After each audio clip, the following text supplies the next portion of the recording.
and a broken infrastructure. So I don't think that's a viable option. So the plan A is to take over the infrastructure, to take over the mental space, to take over the noosphere, or sort of like to take over the debate, and to try and influence the people that are in the systems that or at the moment to meet this new movement sort of halfway. And they're doing it, and they're going to do it also because of pure self-instinct and self-preservation. So the major threat that we have now is the military and the police.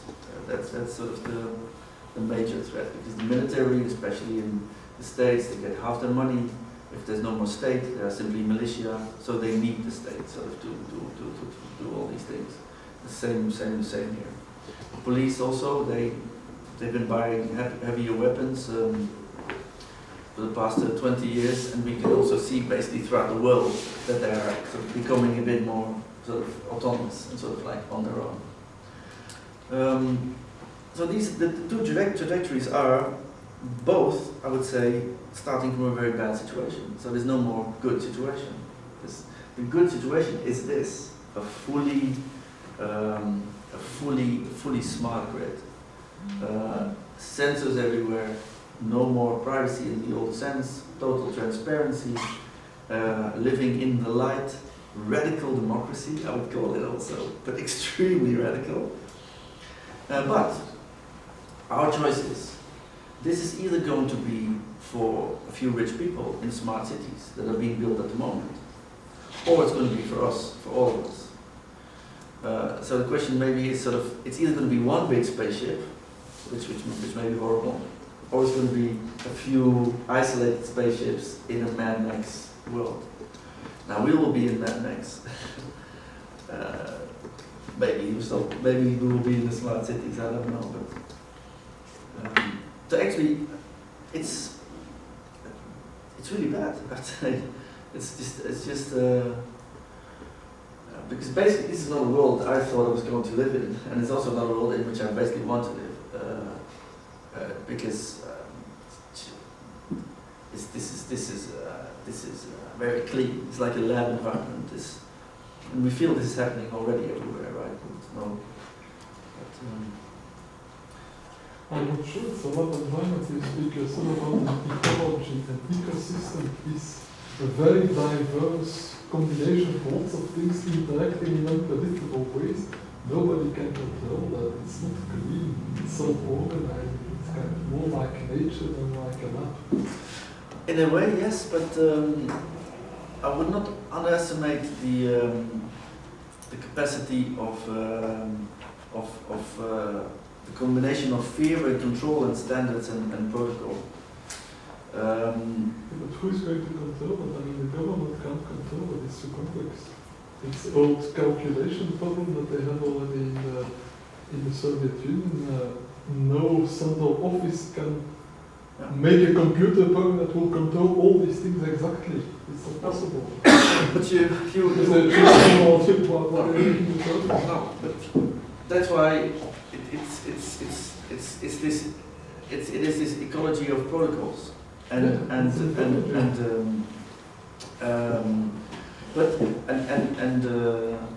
at the moment I see that more coming from the old side than from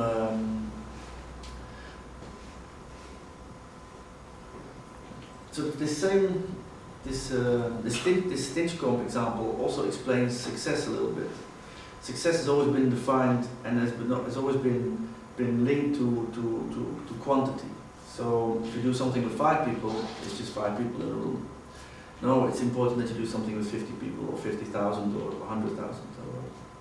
And in this old power paradigm, that's logical, because people tell you have to grow, you have to be bigger and bigger and bigger, and they do that because the management tools that you need then lie in wait for you, and these management tools they directly relate, and they are they carry sort of this structure intact with them in it. So that's why success is come to be defined as doing something big or with a large number of people. Now this has caused, this has brought us a lot of, it has brought us our cities, right? It has brought us sewage systems.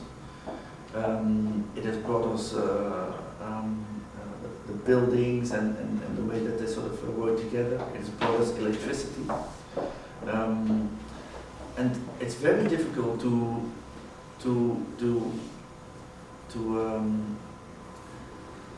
if we want to think in terms of taking over this real, then we have to find a combination of this scaling tool. It cannot only be bottom up or do it yourself or I'm going to use my own protocol, or no, I'm in this neighborhood, I'm not going to talk to you. We have our own autonomous network here. I agree that systems typically go both bottom up and top down. For example, sewer systems, they were not planned once and for all by the mayor of the city who said, no, I will put sewers in all the the streets.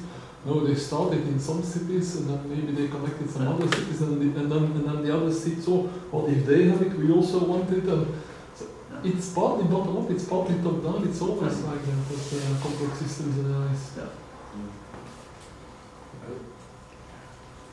I find your thoughts very pessimistic when you see what happened with the elections in America. Obama used all the possible ways for democratic expression with Twitter, with internet and so.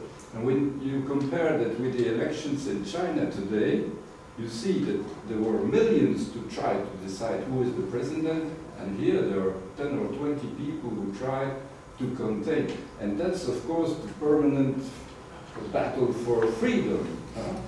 And what happens, I think, this model that happened in America, where you have also very big problems, of course, but it means that people can be empowered, like Obama said. You can give them the power to express themselves, to vote, to go and put the vote in the box. And so I think this is not, we shouldn't be so pessimistic about that. I think it's an opportunity to give freedom to the people, but of course there is always the reverse. That's ideology and constraints. No, I'm very optimistic in a sense, right? But but I think this is a gathering or a group of people that can face facts, right? So we have to face facts. And the fact is that if we look at what's going on now, then IBM Cisco is making dashboards for the mayor in all major cities and capitals. They will be basically everywhere. The logical moment for business and a lot of money to realize when things are sort of escaping from them, when people are starting doing things sort of themselves, is to find new gateways. Where can I sort of find something that I can sort of extract value from and get people to pay it as a service? And as the space itself become more fluid, they decided that that's the city. So this is the city that's being built now, this gated community. So if we don't have a real good analysis of the situation, as we will talk, as we think there will be some freedom left, maybe for somebody to say yes or no, because what's the freedom to vote between Romney and Obama? I mean, that, to me that's the same as being in China in a certain way. But I agree. You can vote, but this is what's happening. So there will be no more universities. These spaces will also be gone. They can go quite quickly. Right? Because they're being paid through national states. And if national states go down, and people decide they want more value for their money. People want value for their money now. They're not in need of 4-year programs or PhDs. If I want something, I want it now. And sort of the whole model of being here in this also relative ease and space, speed, which are really pleased, which I like, which is good. It's not something that's for granted. It's not something that will stay forever. It's something you have to fight for, and you don't have to fight for it.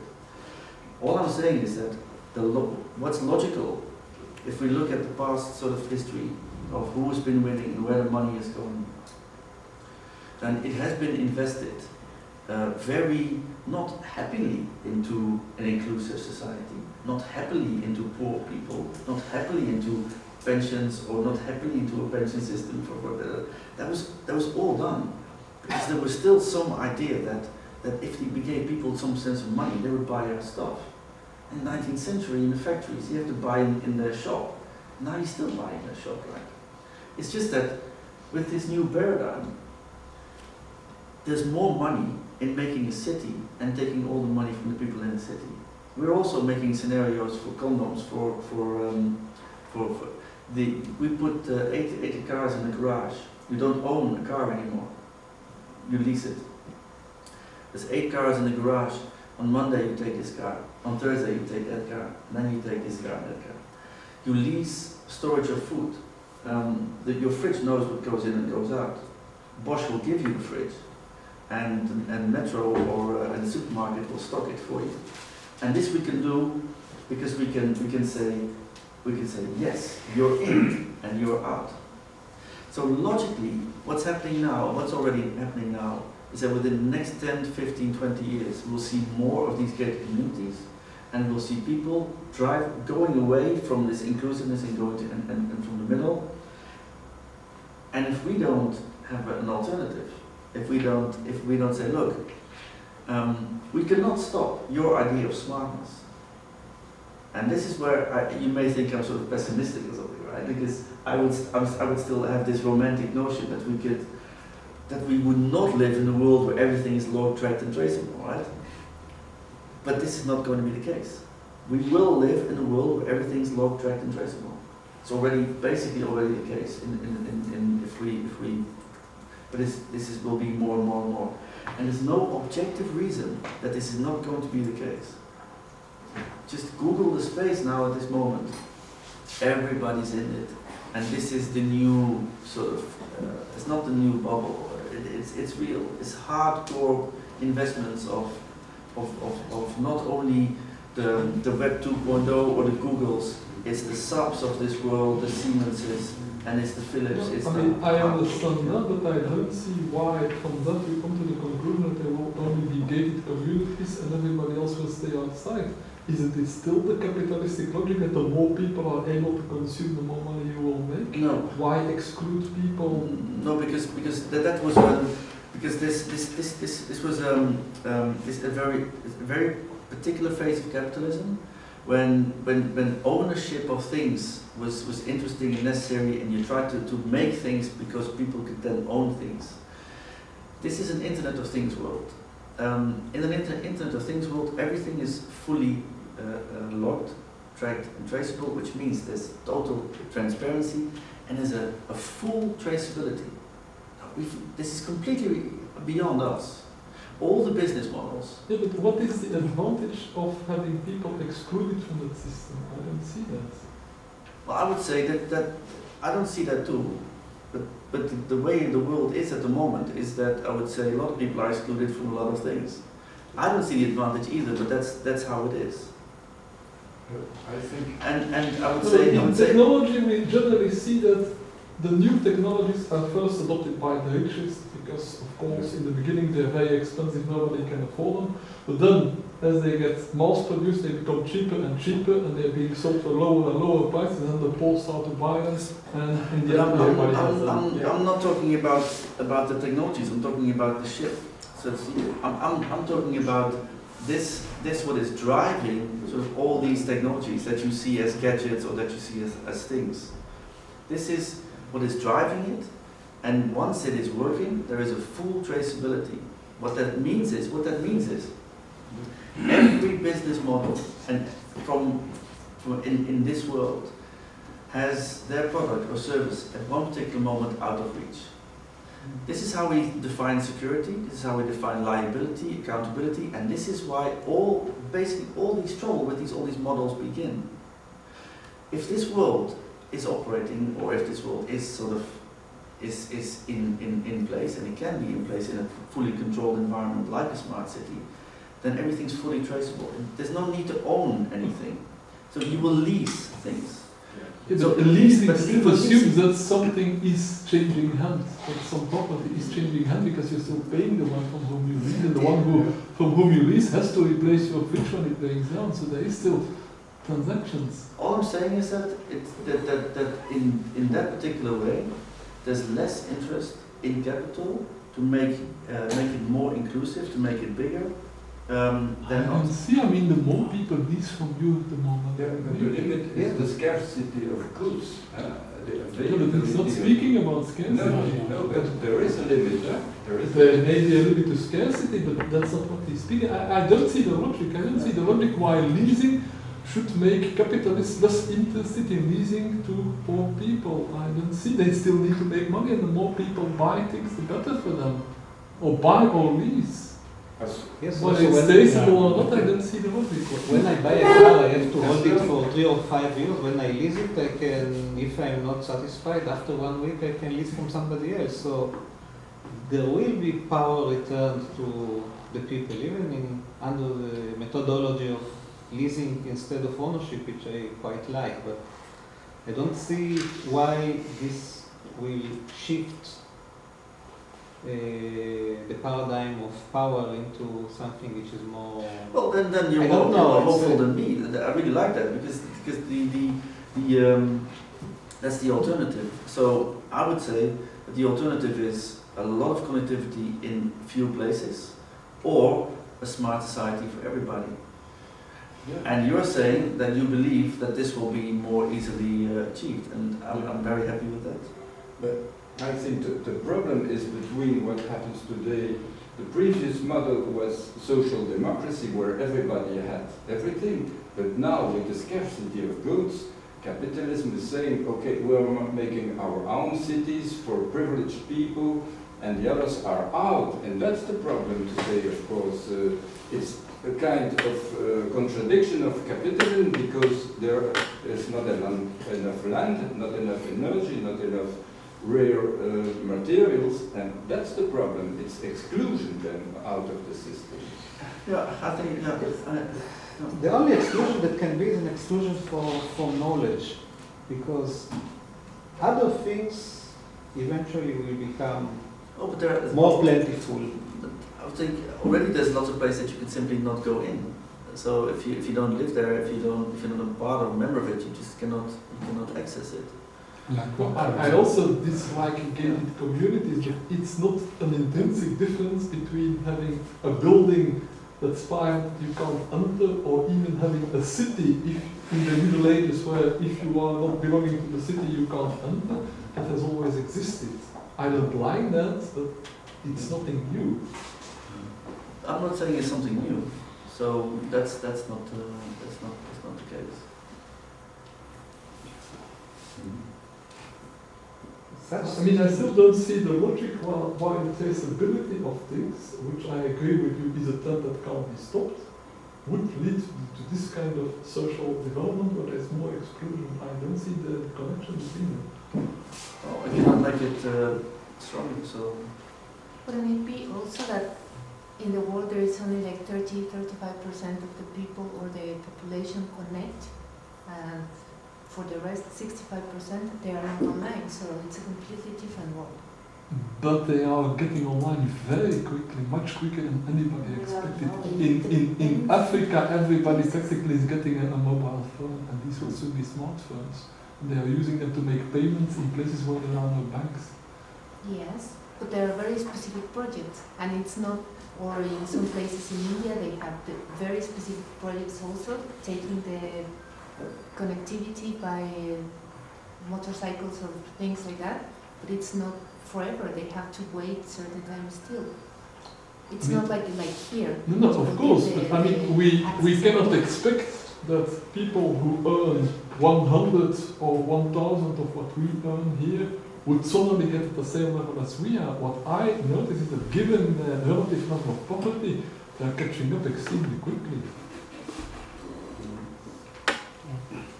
But then it's also a different system of knowledge. It's not just a technology, but also shifting the system of knowledge. And it's not necessarily simple by just giving the device or the connectivity to internet. No, but in India, for example, they are doing very good things to educate people even in the poorest village. For example, I know of a project that I like very much called Agropedia, which is a website where all the farmers can get all kind of answers about all possible problems about how to care for their crops. They get all the details, they get movies. If they are illiterate, they get movies that explain them how they should plant the crops. If they have any question, they can ask you to follow the farmers and so on. It's an extremely useful way of using this connectivity that helps really the poorest people who need it most. You may say that that's an exception, but I don't see why, if it's successful in India, why it wouldn't spread to other countries.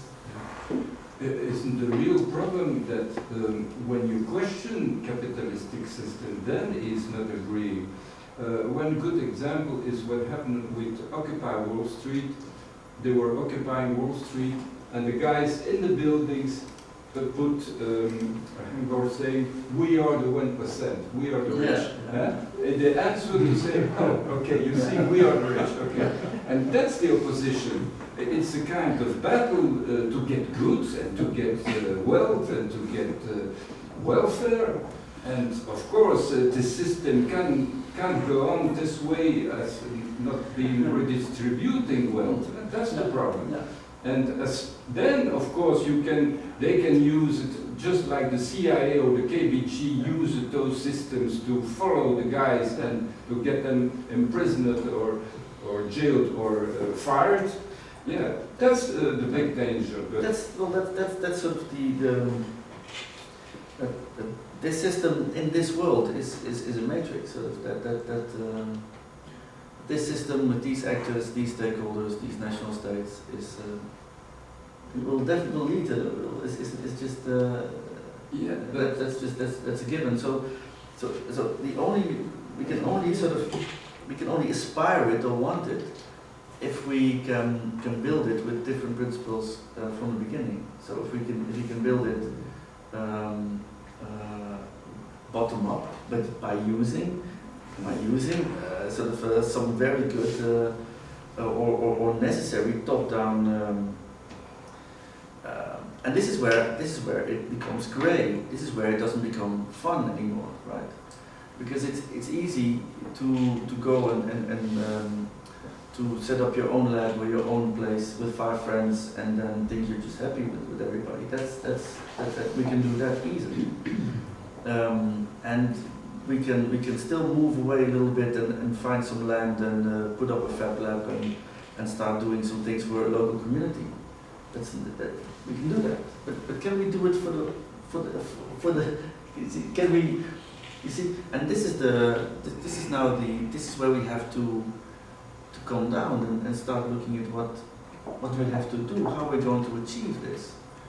well, Because if we don't, then I can assure you that it will be achieved in this manner of these communities, of these gated communities, and more resources will go to that than through any other sort of space that's still sort of open. And there will be no more democracy, and there will also be no more campus like this. So because people are simply not longer going to pay for it, as it is no longer part of this supranational structure of the national state that's still paying also for this.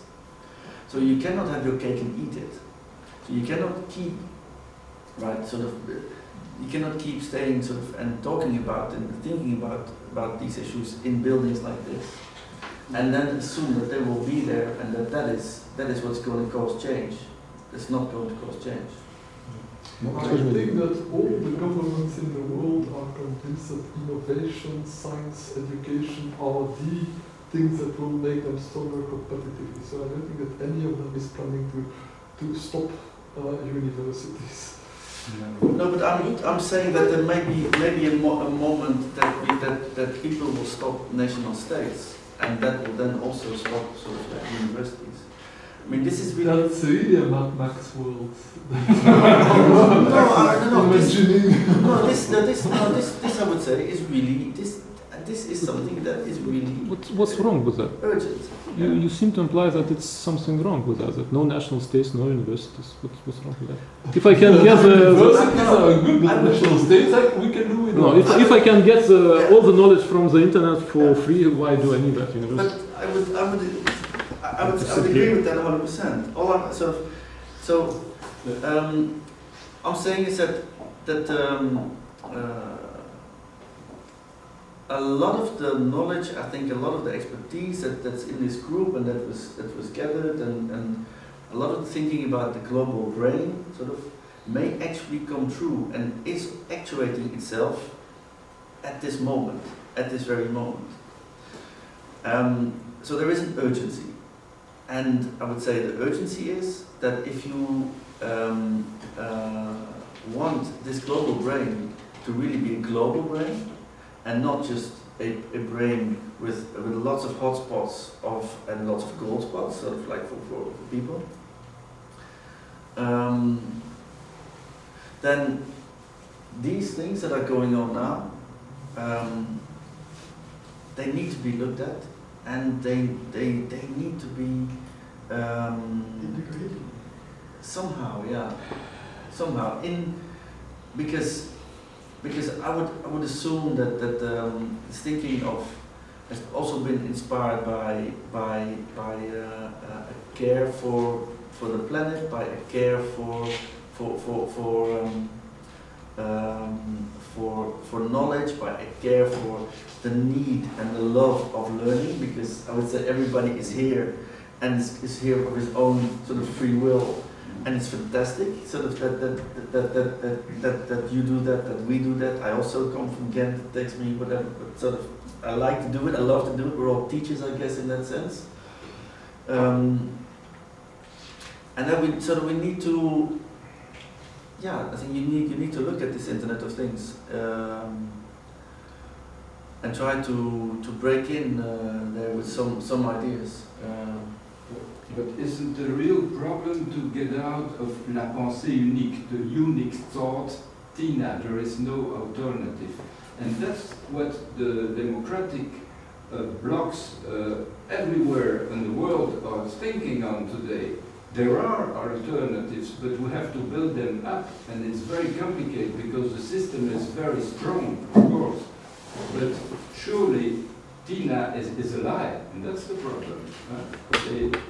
They get people convinced that there is no alternative, like Thatcher and Reagan said, but that's untrue, and that's the main problem where we are fighting for. So the paradox of the situation is that all of these systems, the barcodes, active system, you can name it, are all systems of control, right? So they're all systems of control. However, as they are working now, they seem to bring a lot of transparency to a lot of debates, but also to products, to services. People have been looking at the price of things and have seen that doesn't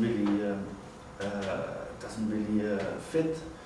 People have looked at all kinds of assertions of all kinds of people in power, politicians, and they've realized that this is not really true, and we can show it now because we got the data and things like that.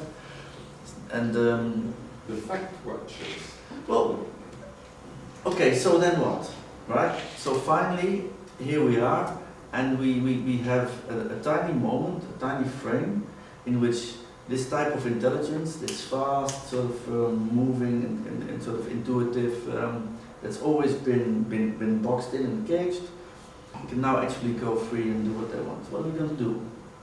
Now logically what we want to do is we want to expose all these things, right? Do a WikiLeaks and say, oh look, all these bad people. But we know how bad the situation is.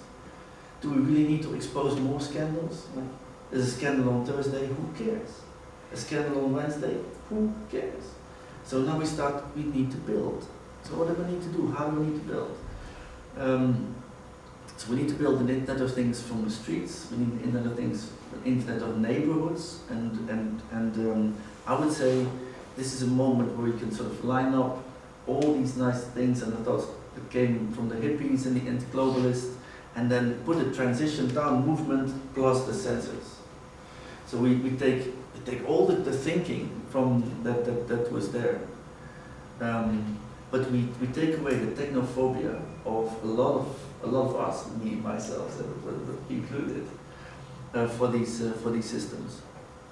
Then if we start building it like that, then we'll really get this ecology sort of going. Then we'll really get this diversity also going. But we'll have some generic thing happening, because there's no internet without a TCP/IP.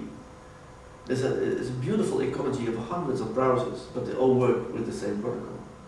So how can we get this protocol transported to the world? How can we get an open backbone of things sort of to work on? So we're thinking about white products, where you can have modular stuff, and you build washing machines and coffee machines and sort of things like that. And this is the kind of mindset that we need. Sort of, I think we need to get across. It's got to become more simple, more down to the neighborhood, more to actual activities of people. We are very simple creatures. We eat, we drink, we sleep. That's what we do. We don't fly. So that's what we do all day. Nothing. Just take a train. Don't take a train. We can service that. The TCP/IP is only something at the very lowest level. As soon as you build up 5 levels higher, you do not know about the CPI anymore. It has changed continuously. Yeah. So at the top level, at the operational level, who cares about the TCP/IP? Well, but it wouldn't have worked without TCP/IP. Exactly. It's like saying, what if everybody talked the same language in the whole world? It wouldn't change any knowledge. It wouldn't change the communication. It wouldn't change my thoughts. We only talk the same language. So what? Eh? Yeah. So I guess if that we can see here that we come from a moment. Again, 1455, 51, possibility to print. 1918, the first. We come from a moment where for hundreds of years, this kind of, we will define what is sort of the common ground. You can build this and this and this on it. Has been defined in an extremely hierarchical way. And this is now the chance that we have. So I'm very positive, I'm very optimistic, right? I'm just. Actually, I'm sorry to use the message. But sort of the pessimistic side is to say there was a moment in my life that I thought that we were not going to build this matrix. So there was a moment when I thought that the world would be a bit more from looking like when I grew up a little bit, sort of like that.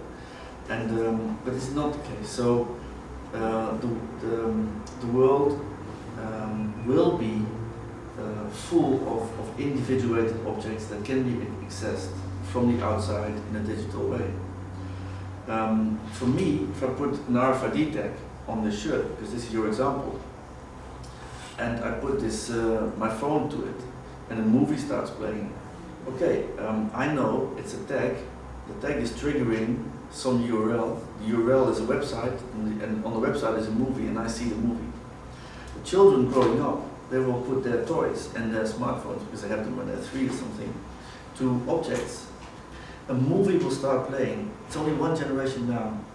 For this generation, the movie is part of the real, because the tag has become a quality of the object. So the movie is no longer something that is outside of the bottle.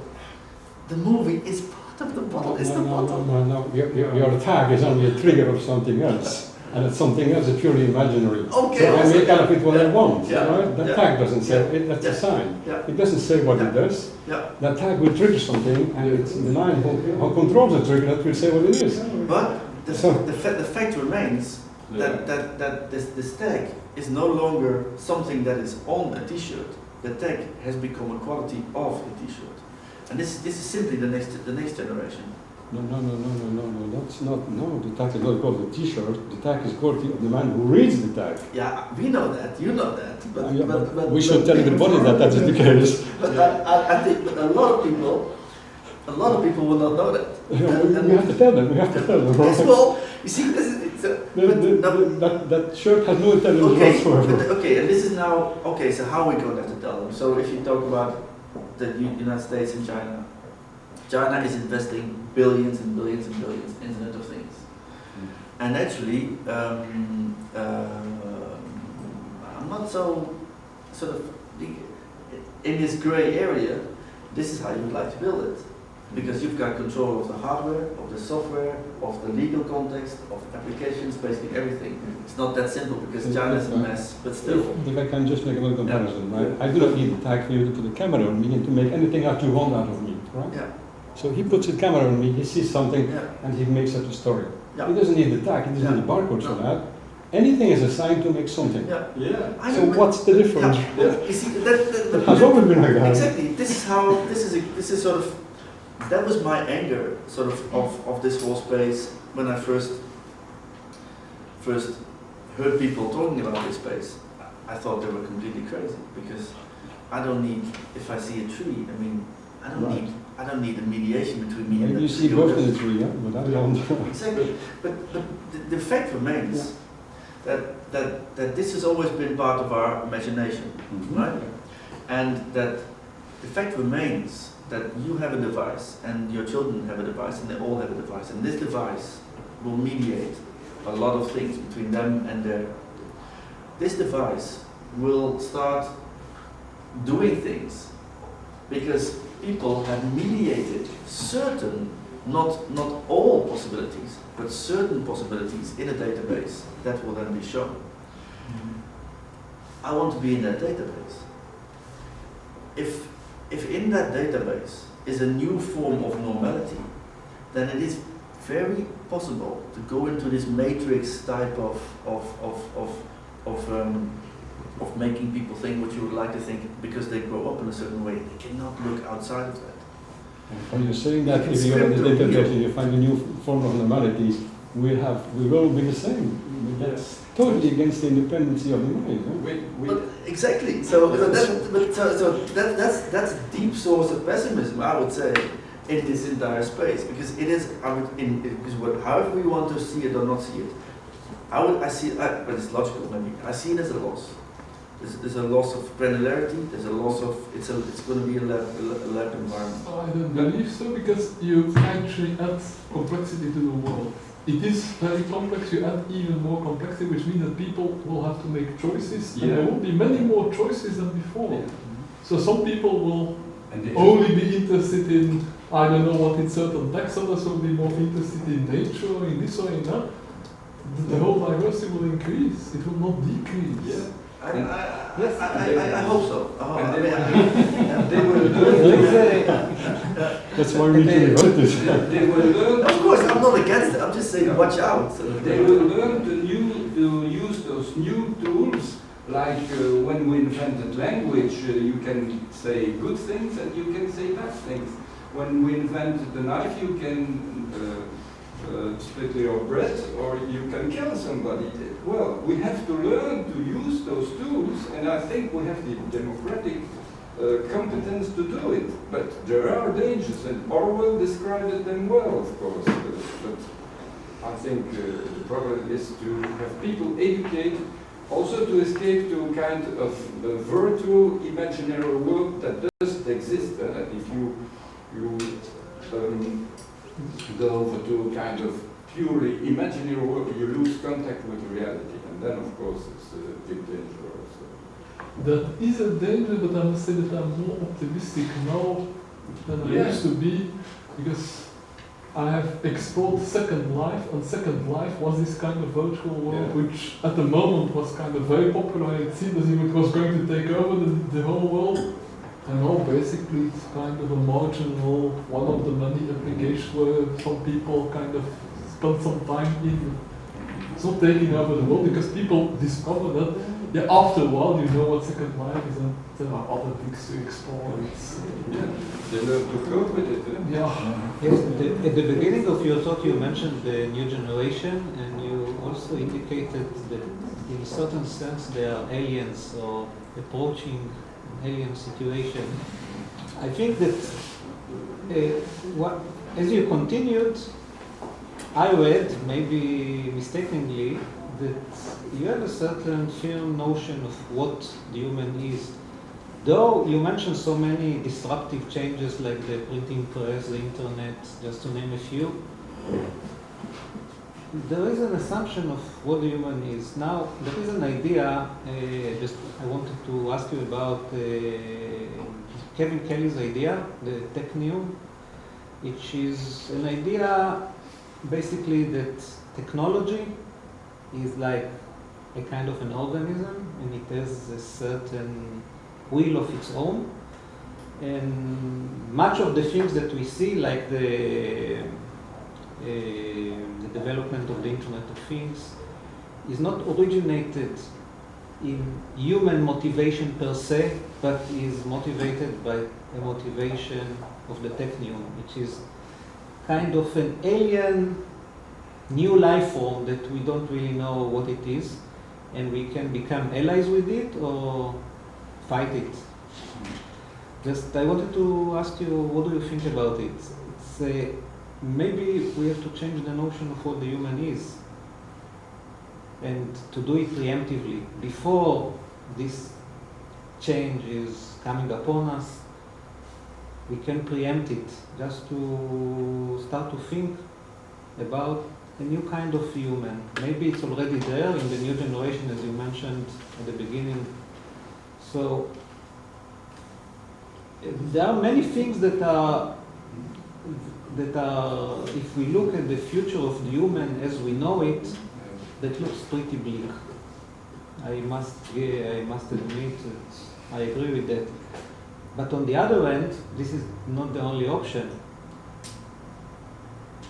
Change is another option, but a change not only in the technology, but a change in how we see ourselves, or what we see when we see ourselves.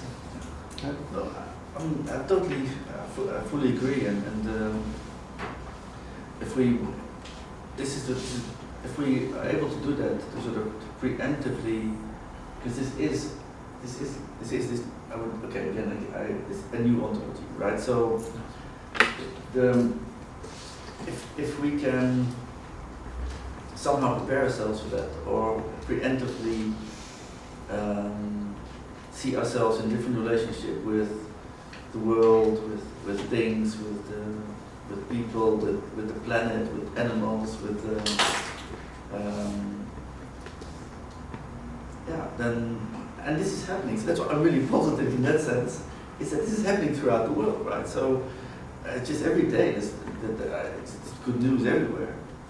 But the point is that I have no real good evidence of systems dismantling themselves in the face of these things. So that's, for example, 15 years ago when I went to, or 10 years ago, to ministries of justice, police, all that, just lining this out, the end of this system in 15 steps and this new system. Well, 10 years ago I was a crazy person, or still a little bit, or a visionary, or a trend, or whatever. Now I'm talking to the business units. And all of a sudden all these other people start listening too. Because these companies and these businesses and people are taking things seriously. And these are also thinking about disruptive decision-making structures. They're also questioning national states and governments and things like that. And they're looking in different sort of ways. And for example, two companies in Europe are sort of coming above. One is Bosch with 45 billion turnover, 300,000 people, and they're still a foundation.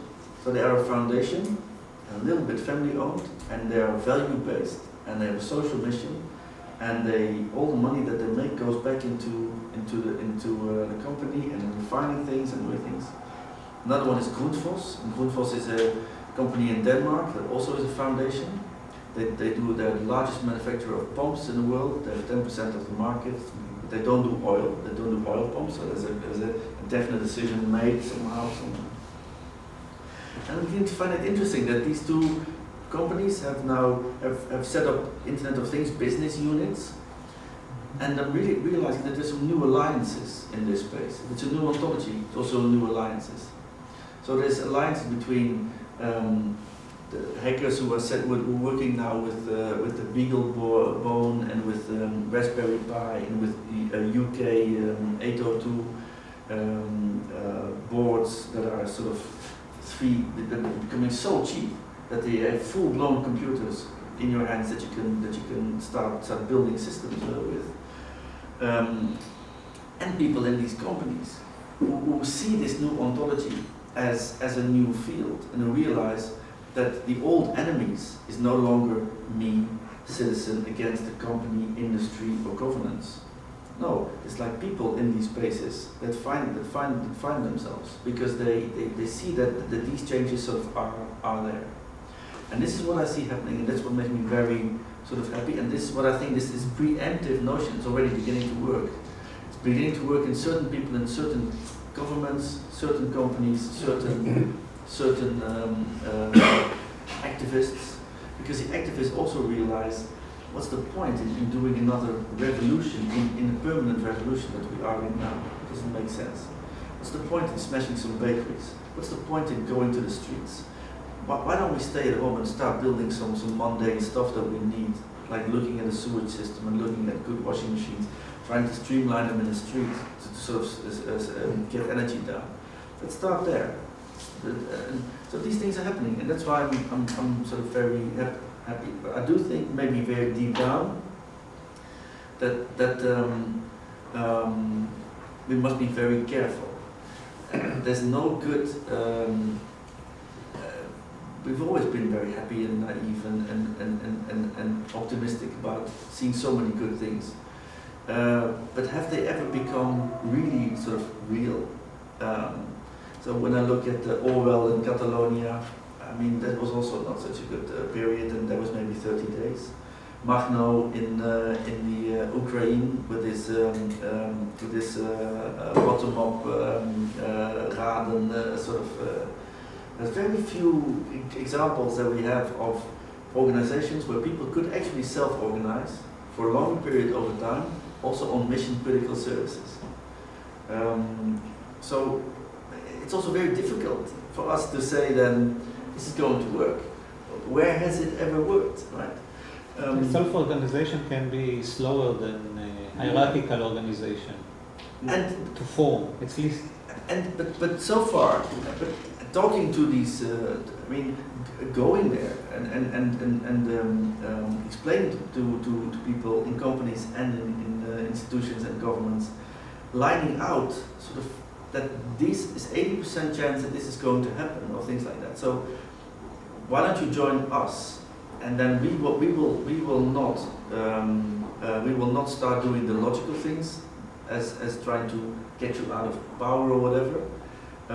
No, let's see if we can find a new way of doing things.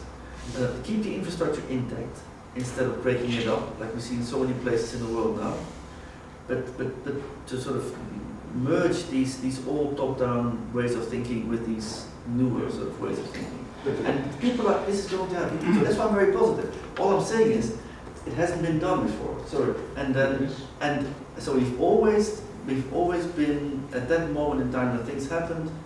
We've always been extremely criminalized or marginalized and this can still happen. Yeah. But those movements doesn't have to be permanent when you see what Solidarność made. Exactly. To have the communist regime. Absolutely. Yeah. Well, definitely. It happened just for 10 years, yeah. And then the work was accomplished, yeah. And something else started. Yeah. This is the power movement of humanity. Yeah. It's not always with the purple, no. with the same. No, there is no. It's. So we make an analysis. The analysis is that the global brain is being built at this moment. Who's building it? You want to build it, or IBM Cisco built it? That's it. Both. Then, if you want to build it, if we want to build it, then we have to start. We have to act. We have to really, we have to make plans. They have to make plans. Nobody will be global. That's why we're here. We can consider all these things like gates, which are locked by default. But and the companies and the government use this as locked gate. Yeah. And this is silly. This is technical rationality. You know, I can lock it and I use it as a lock system. But the first one who will use it as an open system, just like Wikipedia did, maybe we'll find a model that will influence the whole thing. You know, just like Wikipedia. Yeah. I think Wikipedia shows that there is a kind of evolutionary advantage in opening things, and this is influencing the whole things. You know? This is even the people who are in gay communities, they know that there is Wikipedia. There is a world where pages are open. Well, that's The 100% of today's capital is generated by trading, right? Trading, making and trading. There is no other way, right? Wikipedia cannot generate any product that I can buy because it's an open system. We exchange for free. But who will pay at the end of the month my salary? Who will pay that? I think a way to make it open is with the money. You know, money it would be one day controlled by the system. I have money or I don't have money. You know? And if somebody is inventing something that give money to people by default, maybe it will start something just like Wikipedia. You know, you have money by default, even if you don't do anything. Yeah, but that happened in the Middle Ages. They gave you something for free. You exist, you are existing, so you have money. Yeah, and a little bit, but the proposal for systems like that to replace all social security by kind of a minimal way that everybody gets whatever he does or doesn't do.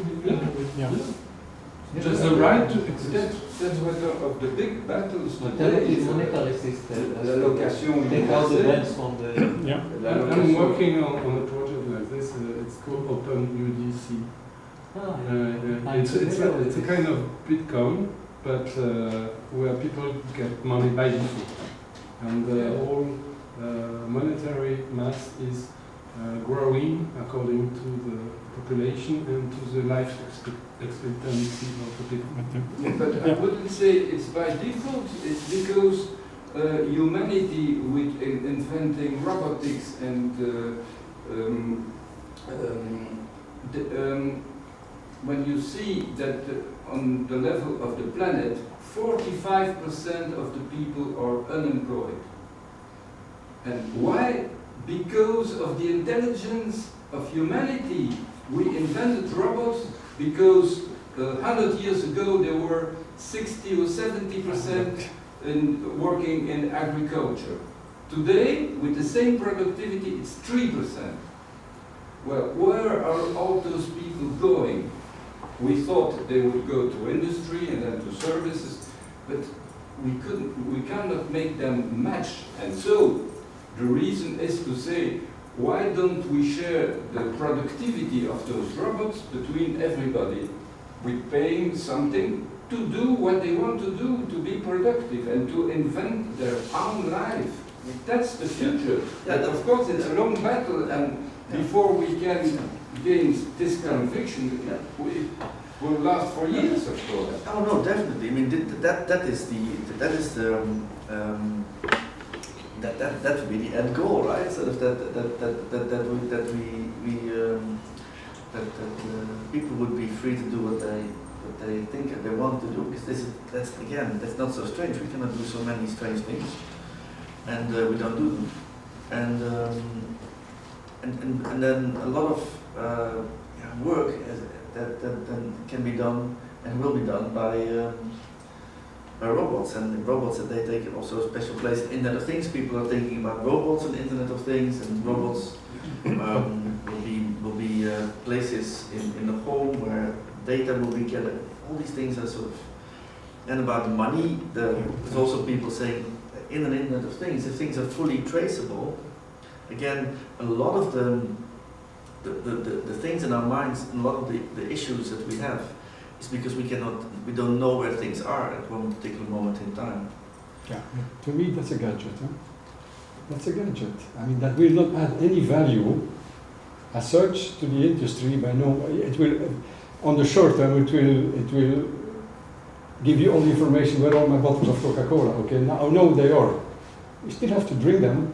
And once you drink them, you still have to make them, so you will faster distribute them. Yeah. It's only a matter of speeding it up. Yeah. It won't add any value to it. I don't think so. I think No, you do add value because you avoid a lot of friction that otherwise happens. That you, for example, build bottles in one place where they are not needed, while in another place they are needed, so you need to transport them. But then when you have arrived at that place where everything is perfectly organized and you know everything what's going on, so what? Now how will I add value now? So Coca-Cola knows exactly. At certain moments, if you have perfectly eliminated friction, yes, then you can't go further. Then you need to invent new things, and you need to be creative. But you cannot extrapolate that to all things except bottles of Coca-Cola and things like that. And then there's also this idea that there will be more currencies in this space. Just in time has created more stress than anything else in the world. Right? Yeah, but the problem is especially that economical world trade is only 3% of the exchange of wealth, and 95% is pure speculation and transaction to speculate. And that's the big problem for money, because it's not used anymore for the people, it's used just for the privilege. We can, the guys over there, we are the 1% privilege. They are not really creating wealth, they are speculating on wealth. That's the difference. And of course, the World Trade Organization represents 3% of the exchange of money in the world. That's the big problem.